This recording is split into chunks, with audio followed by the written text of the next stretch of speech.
你有冇諗過點解有啲人好似天生就係吸金體質，賺錢對佢哋嚟講好似更加輕鬆，而我哋大多數人佢要為咗每個月嘅人工同賬單攰到死咁捱。我哋同嗰啲千萬富翁之間嘅真正差距到底係咩嚟嘅？係學歷，係背景，定係運氣？今日我哋嚟精讀一本堪稱財富說明書嘅書《富有的習慣》，佢嘅作者托馬斯·科里做咗件好硬核嘅事，佢花咗成5年時間，好似做科學研究咁，跟蹤咗177位白手興家嘅千萬富翁，同128位喺貧困線上苦苦掙扎嘅普通人。佢想知拋開所有外界因素，到底係咩嘢令呢兩個群體嘅財富狀況走向咗完全唔同嘅兩個極端？佢發現富人同窮人嘅根本差距唔在於銀行戶口入面嘅數字，唔在於佢哋開咩車住咩屋，而在於每日24小時入面啲我哋甚至唔會留意到嘅細微嘅日常習慣。所以喺接下來嘅時間，我哋會一齊探索呢本財富說明書，將啲可以錢生錢嘅好習慣，同埋令你不知不覺間漏財嘅唔好嘅習慣，都做一周出嚟。我哋唔講啲空洞嘅理論，只講書入面有數據支撐嘅結論同真實案例。而家我哋將呢個話題再推前一步，呢啲好習慣或者唔好嘅習慣，到底係點嚟嘅？點解有啲人好似天生就中意學習、中意運動，而有啲人就偏偏中意瞓喺度刷手機、食垃圾食物？呢背後係咪有個總開關喺控制住整件事？你估啱咗，真係有。為咗講清楚呢個總開關，你先喺腦入面同我一齊構咗一個場景，想象下我哋每個人嘅生命就係一個巨大嘅蹺蹺板，冇錯，就係公園入面細路仔玩嗰個蹺蹺板。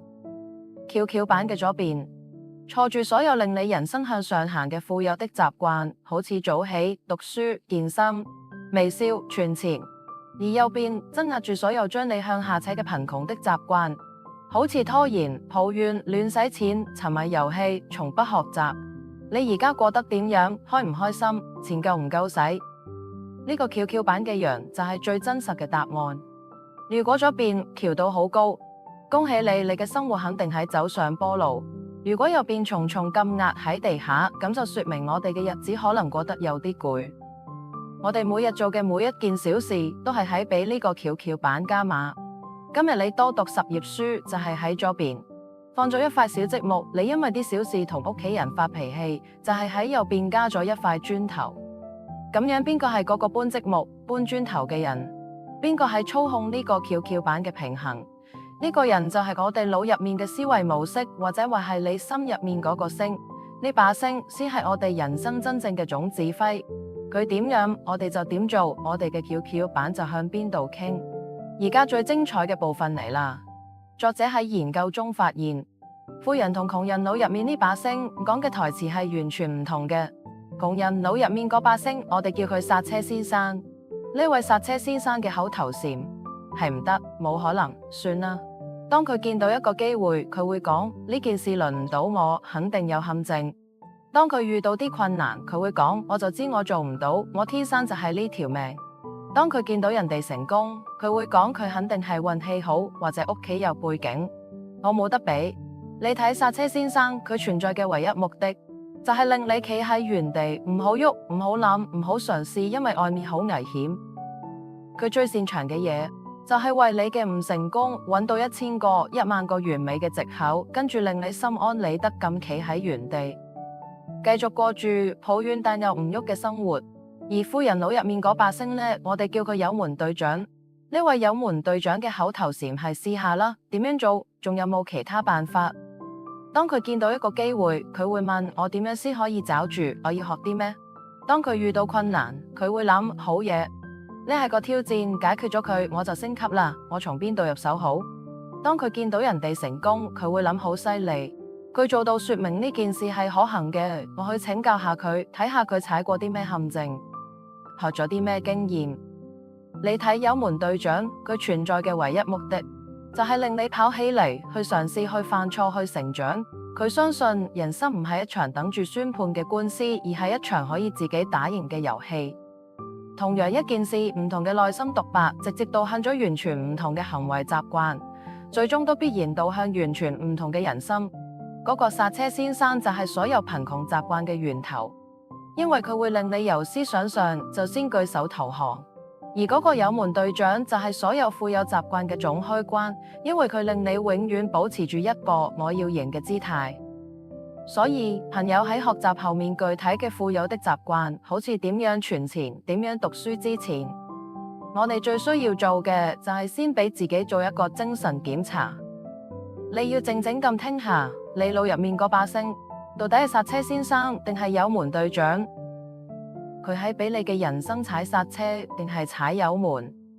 意識到佢嘅存在就係改變嘅第一步，因為你一旦可以聽到佢，你就有機會同佢講：剎車先生，請你收聲，而家有門隊長話事。呢就係貧富之間嗰條最核心都最隱秘嘅鴻溝，思維嘅鴻溝。當你將腦入面嘅剎車先生請走，令有門隊長正式上任嗰一刻，你嘅習慣、你嘅行為、你嘅人生做跳板，先會真正開始向住富有的嗰一段發生不可逆轉嘅傾斜。既然我哋已經將呢個最底層嘅操作系統升級咗，將總指揮 upgrade 咗，咁樣下一步呢位新上任嘅有門隊長，佢具體會落啲點樣唔一樣嘅指令？富人們嘅腦入面到底喺運行住啲咩？我哋聽都未聽過嘅思考軟件。簡單嚟講，富人會將自己嘅大腦當成一座需要精心打理嘅私人花園，而我哋好多人可能任由自己嘅大腦變咗一片荒蕪嘅草地。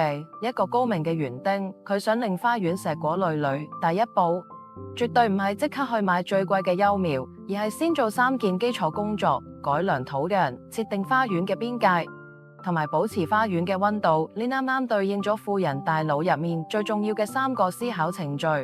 第一個程序叫改良土壤，佢哋堅信自己係花園唯一嘅主人。富人從根本上就相信自己，花園入面係長出參天大樹定係生滿野草，完全取決於自己。呢個園丁幾咁努力，同呢塊地以前係沙漠定係良田關係唔大。係書入面講過，90%嘅白手興家嘅富豪不信命運，佢哋係自己花園100%嘅主宰人。花開得好係自己打理得好，生咗蟲係自己除蟲不力。佢哋從來唔會抱怨老天爺唔落雨，或者覺得隔籬屋嘅花園更好。佢哋所有嘅精力都放喺一件事上，佢呢個園丁仲可以做啲咩令我嘅花園變得更好？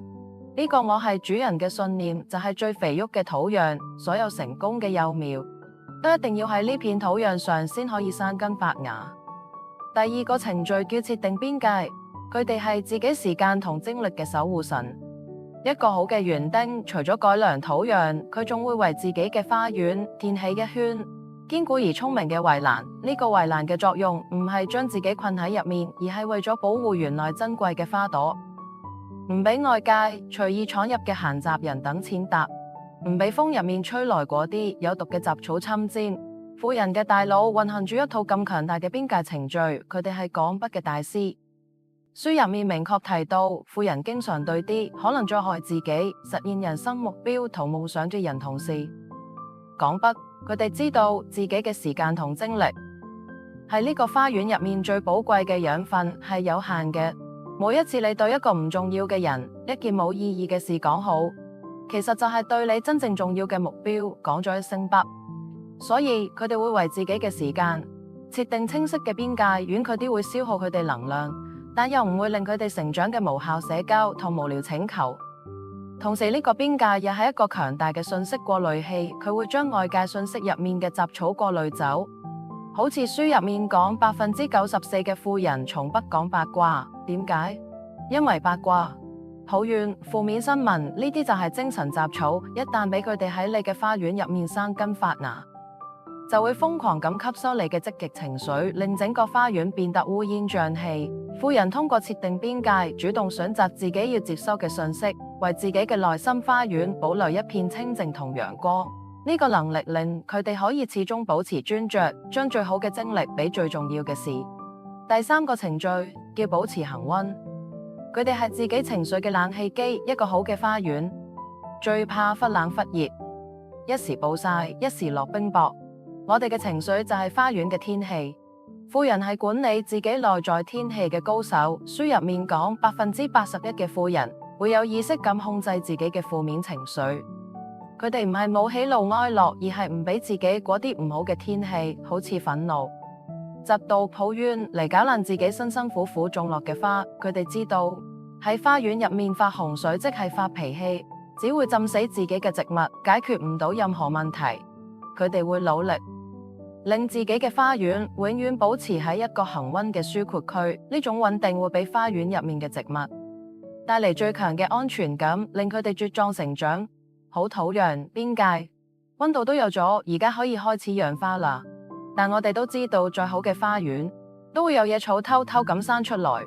呢啲野草就係我哋腦入面啲消極、恐懼嘅念頭。好似萬一我養嘅花一個都唔開點算？萬一別人笑我嘅花園太細點算？呢啲念頭就係花園入面嘅頭號害蟲，會啃食我哋所有嘅信心。富人呢個老園丁係點樣對付呢啲害蟲嘅？佢哋有一個獨家嘅思維除草劑，一個好神奇嘅思維遊戲，叫做如果點樣會點樣。當害蟲嘅聲音講如果你嘅花失敗咗點算，佢哋唔會同佢拗交，而係拎起除草劑，翻手就噴一句：如果我嘅花開得好靚，所有人都嚟參觀會點樣？當害蟲又講如果我冇呢個能力點算，佢哋就再噴一句：咁如果我啱啱有呢個能力，呢個能力會帶俾我無限力量會點樣？你感受下，就咁一個簡單嘅反問，整個花園嘅空氣都變咗。啱啱仲係令人焦慮嘅蟲害警告，一下子就變成咗令人興奮嘅豐收展望。呢個除草劑就係將你嘅注意力由害怕、失去瞬間轉移到渴望得到上。佢唔係消滅問題，而係用一個更大、更美好嘅可能性去覆蓋掉嗰個令你害怕嘅可能性。呢係一個你可以隨時隨地用嘅最強大嘅精神園藝工具。所以我哋而家清楚啦，一個富有嘅頭腦就係一個打理得井井有條嘅私人花園。呢就係富人思考嘅藝術。佢唔係啲高深嘅哲學，而係一個一日復一日嘅打理花園嘅日常工作。咁樣，當我哋都有咗一個咁生機勃勃嘅內心花園之後，我哋點樣將花園入面結出果來？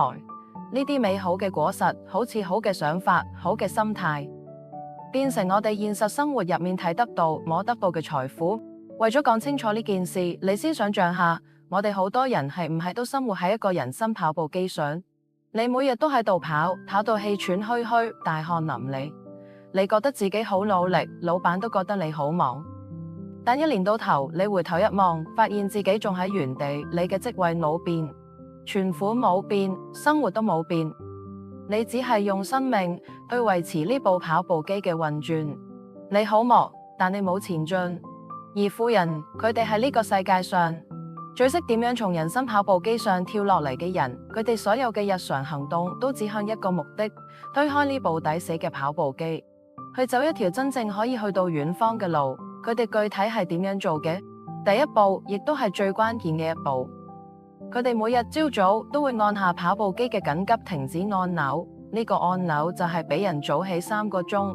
作者發現，接近一半嘅白手興家富豪會喺正式返工前提前成3個鐘起身。呢3個鐘係佢哋從命運手入面為自己搶返嚟嘅自由時間。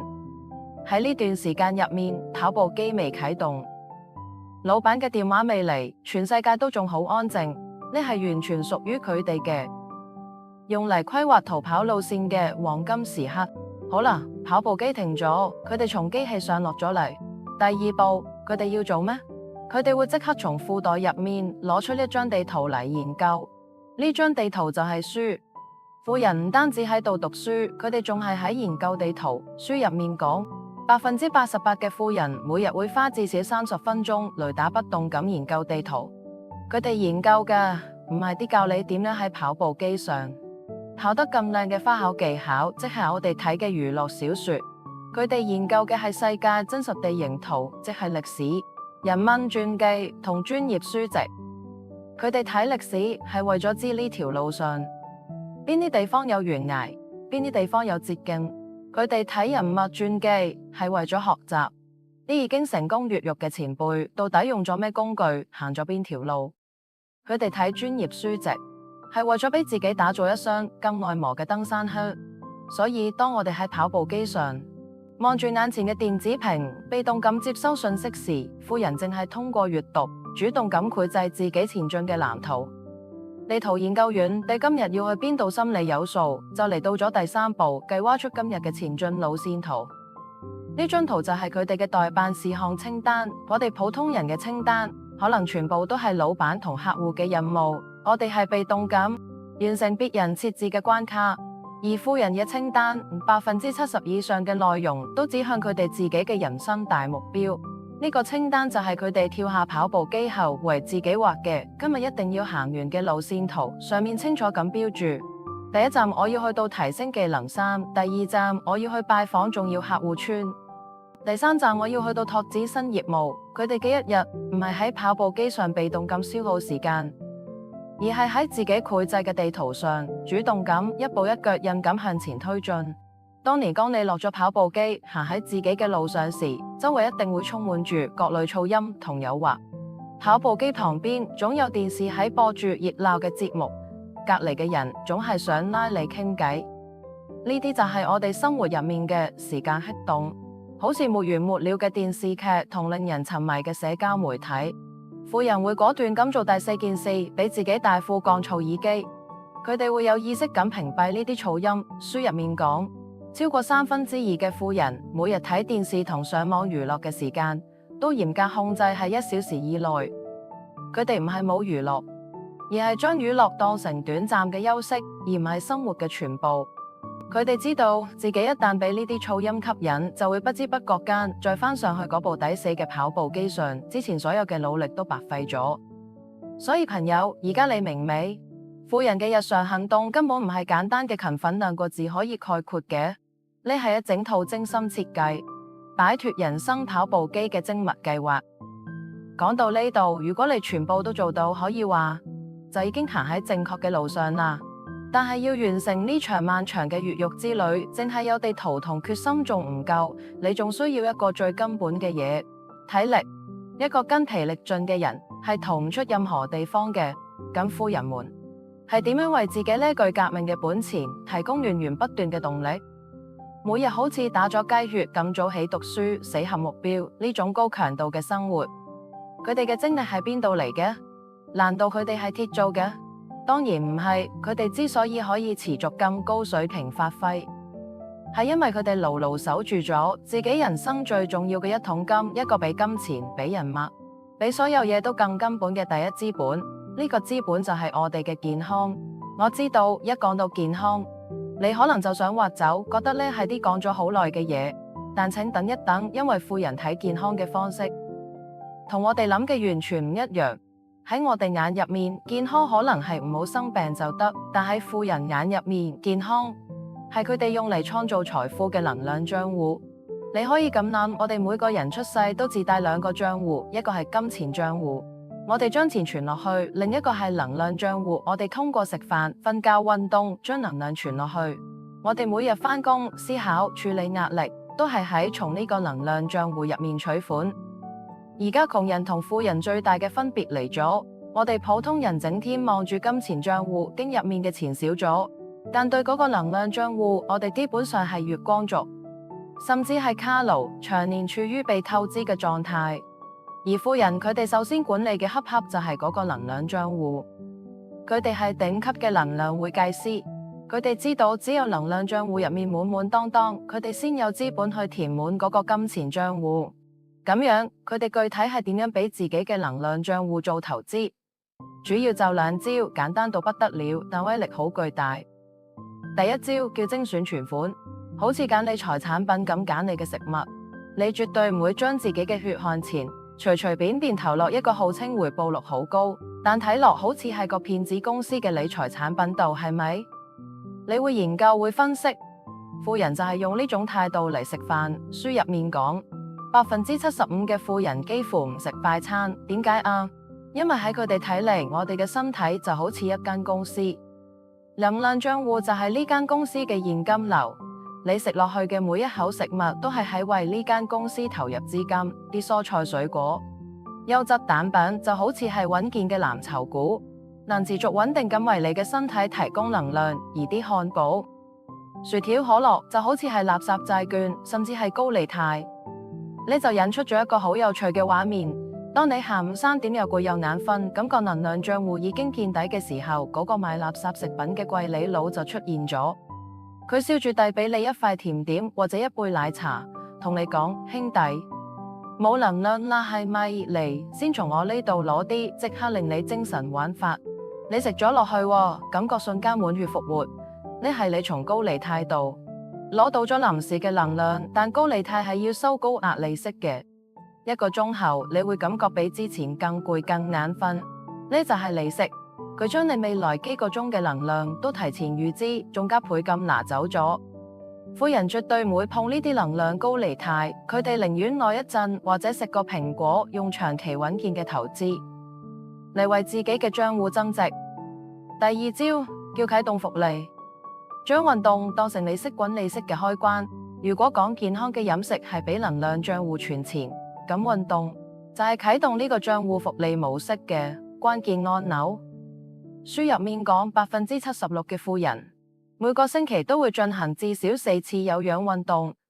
佢哋唔係為咗練出8塊腹肌去沙灘度晒命，佢哋係為咗激活身體。呢個最強大嘅財富放大器。科學研究早已經證明，運動可以令你嘅大腦更聰明，心情更愉悅，壓力水平更低。我哋用能量賬戶嘅比喻嚟講，就係你每運動一次，唔單止係完成咗一筆存款，你仲係喺升級你嘅銀行系統，你令呢間銀行嘅資金周轉速度變得更快，令佢處理衰賬，即係壓力同負面情緒嘅能力變得更強。所以運動嘅回報係指數級嘅，佢唔單止俾咗你當下嘅能量，仲令你喺未來可以用咁少嘅能量做更多嘅事，創造更多嘅價值。所以你睇富人嘅精力係邊度嚟嘅？唔係天生嘅，而係靠住呢個極度自律嘅能量管理，一日復一日傳出嚟，訓練出嚟嘅。佢哋用健康嘅飲食，保證咗自己每日都有高質量嘅本金流入，又用持續嘅運動，令呢啲本金喺身體入面利滾利，最終形成咗源源不斷嘅能量流。有咗呢個充沛嘅能量賬戶，佢哋先可以喺機會嚟到嘅時候，有精力去抓住，喺困難面前有底氣去抗爭，喺漫長嘅人生賽道上永遠保持喺第一梯隊。可以話健康嘅身體先係佢哋賺取所有財富嘅第一桶金。到而家為止，我哋已經探討咗富人嘅思維、行動同身體能量。一個玩家有咗頂級嘅思維、頂級嘅操作，仲有滿格嘅血條同藍條，可以話佢單挑已經無敵啦。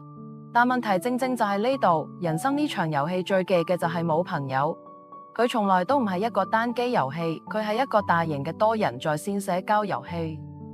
你嘅成功好大程度上唔取決於你一個人有幾犀利，而取決於你每日都喺同邊啲人在線互動。為咗講清楚呢件事，你將你嘅社交圈想象成你手機入面嘅信息流。我哋每日一打開手機，算法就會俾我哋推薦各類內容，而我哋每個人都有一個人生算法，呢個算法決定咗我哋每日會遇到邊啲人，聽到邊啲說話。而富人和普通人最大嘅分別在於，普通人係被動咁刷自己嘅信息流，算法俾咩就睇咩，而富人係主動嘅程序員，佢哋親手編寫訓練自己嘅人生推薦算法，佢哋係自己社交圈嘅總編輯。佢哋具體係點樣做嘅？主要都係3步，簡單又高效。第一步亦都係最重要嘅一步，叫做一鍵取關果斷拉黑。富人嘅社交黑名單功能用得好犀利，佢哋會將啲不斷喺自己嘅信息流入面推送垃圾內容嘅賬號毫不猶豫咁拉黑。咩係垃圾內容？好似有一類賬號叫八卦製造機，成日推送邊個屋企嘅長短是非，充滿住戲劇衝突，好吸引眼球。但你睇完，除咗浪費時間，咩都冇得到。仲有一類賬號叫負能量吐槽怪，每日嘅內容就係抱怨返工、抱怨生活、抱怨天氣。你刷到佢嘅內容，自己嘅心情都會變差。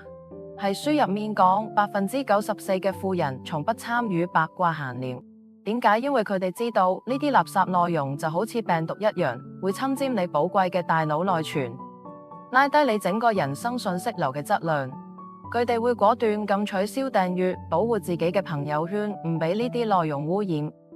清理咗垃圾內容，第二步就係要主動訂閱，精準了解，淨係拉黑仲唔夠，你嘅信息流會變空。所以富人會好似一個專業嘅內容買手，去主動訂閱啲最高質量嘅內容創作者。佢哋會 focus 邊啲人？佢哋會 focus 啲成功經驗分享者，即係啲積極樂觀、本身就擁有富有的習慣嘅人。佢哋會了解啲行業知識大佬，即係喺某個領域俾自己學新嘢嘅人。86%嘅富人會有意識咁主動咁去同呢啲優質賬號建立連接。佢哋通過呢種方式，親手將自己嘅人生信息流打造成咗一個頂級嘅在線商學院。每日刷到嘅唔係焦慮同八卦，而係機會同啟發。而家你嘅列表入面全部都係大神啦，你係唔係就晒日睇佢哋更新就得？唔係啊，富人會做最關鍵嘅第三步，叫做深度互動，唔做潛水黨。佢哋知道淨係關注係冇用嘅，你一定要互動先可以同呢啲大神建立真正嘅連接。佢哋係點樣互動嘅？佢哋會用幾個好有誠意嘅方式，好似當佢哋關注嘅大神生日嘅時候，佢哋唔會只係喺評論區留一句生日快樂，佢哋會直接拎起電話打個語音私信，親自送上祝福。80%嘅富翁都會咁做，呢種互動瞬間就拉近咗彼此嘅間距。再好似當佢哋關注嘅大神發佈咗一個重大嘅人生動態，好似升職咗或者屋企添咗寶寶，富人一定會第一時間送上真誠嘅祝賀。佢哋從不吝惜自己嘅讚美同支持，佢哋仲趁日會做一件事，就係主動喺冇任何事嘅情況下，俾對方發一條私信問候最近點樣。你睇富人嘅人脈根本唔係靠一場長久局維持嘅，而係靠呢個好似運營自己社交賬號咁嘅方式經營出嚟嘅。最終佢哋嘅人生信息流就變成咗一個能自動推送機會同財富嘅寶藏算法。喺前面嘅部分，我哋一齊完成咗一趟好刺激嘅財富探秘之旅。我哋俾自己呢部人生電腦重裝咗富人嘅玩家系統。我哋學習咗佢哋點樣好似經營公司咁管理自己嘅日程、身體同人脈圈。我哋仲攞到咗一張寶貴嘅排列地圖，睇清咗啲令我哋人生漏水嘅貧窮陷阱。可以話到而家為止，我哋已經攞到咗完整嘅遊戲通關攻略。但係攻略在手同打通遊戲永遠係兩回事。相信好多人睇到呢度，心入面可能會有兩重感覺，一重係興奮，哇！原來成功係有方法嘅。另一重可能就係焦慮，天啊，我要改嘅唔好嘅習慣太多啦，我到底該從邊度入手啊？如果你有呢種感覺，唔使驚，呢好正常。而我哋最後呢一部分要解決嘅就係呢個如何開始嘅終極問題。作者喺書嘅最後俾咗我哋一套好簡單堪稱傻瓜式嘅習慣改造工具箱，任何人都可以即刻上手。呢個工具箱得3件工具，我哋叫佢做寶同3件套。第一件工具叫習慣手電筒。你諗下，如果間房好黑，你係冇可能揾到並修好一條漏水嘅水管。你要先打開手電筒睇清楚，呢個手電筒就係習慣覺察表。作者俾我哋嘅第一個建議，唔係叫你即刻改條任何習慣，而係先花2日時間做一個自己生活嘅偵探。你攞個小簿紙或者用手機，從你朝早睜開眼嘅一刻起，到你夜晚瞓覺，將你做嘅每一件好細微嘅小事，全部都寫低。好似8點起身刷咗一陣手機，8點半飲咗杯咖啡，食咗支煙，9點開車返工路上聽咗音樂。你唔好做任何評價，唔好自責，你只係一個冷靜嘅記錄員。呢2日落嚟，你就有咗一份關於你自己最真實、最詳細嘅生活狀況報告。而家第2件工具登場啦，佢叫紅綠雙色筆。你攞出你嗰份生活報告，然後用呢支筆喺上面做標記。對於啲你覺得對你嘅人生有利嘅，能夠俾你嘅木桶蓄水嘅好習慣，好似讀書、鍛煉，你喺後面畫個綠色嘅對號。對於啲你覺得係喺消耗你，令你嘅木桶漏水嘅唔好嘅習慣，好似冇意義咁刷手機、食垃圾食物，抱怨，你喺後面畫個紅色嘅叉。做完呢件事，你再睇呢張紙，佢就變成咗一張好清晰嘅木桶漏水點診斷圖。你會第一次咁清楚咁見到自己最大嘅嗰幾個窿到底喺邊度。診斷圖有咗，而家最關鍵嘅第三件工具嚟咗，佢叫萬能小補丁。你望住圖上面啲紅色嘅叉，即係你最想改掉嘅唔好嘅習慣。呢個時候最易犯嘅錯誤就係貪心，諗住我聽日要將呢啲唔好嘅習慣全部改掉。作者話俾我哋知，人嘅意志力係有限嘅，你唔可能一日之內將所有窿都補好。正確嘅做法係只揀一個，冇聽錯，只揀一個你最想補或者最容易補嘅細窿。就好似你發覺自己上日喺應該返工嘅時候刷手機，咁你就為自己制定一個針對性嘅小補丁計劃。好似由聽日開始，我上晝返工期間絕對唔碰手機，跟住喺接落來嘅7日入面，你所有努力嘅焦點就只得呢一件小事。書入面仲提供咗一個富有的習慣跟進表，俾你每日嘅表現自己打對號。呢個你揀出嚟，並且能夠堅持落嚟嘅小改變，就係你嘅第一塊萬能小補丁。當你成功咁將第一個窿補好，並且堅持咗一段時間之後，你會得到好大嘅成就感。跟住你再用同樣嘅方法去補下一個窿，呢就係富有的習慣俾我哋最重要嘅啟示。改變從來唔係一場狂風暴雨式嘅革命，而係一場潤物細無聲嘅進化。多謝大家睇我哋呢期嘅閱讀會深度精讀視頻，我哋下本書再見啦。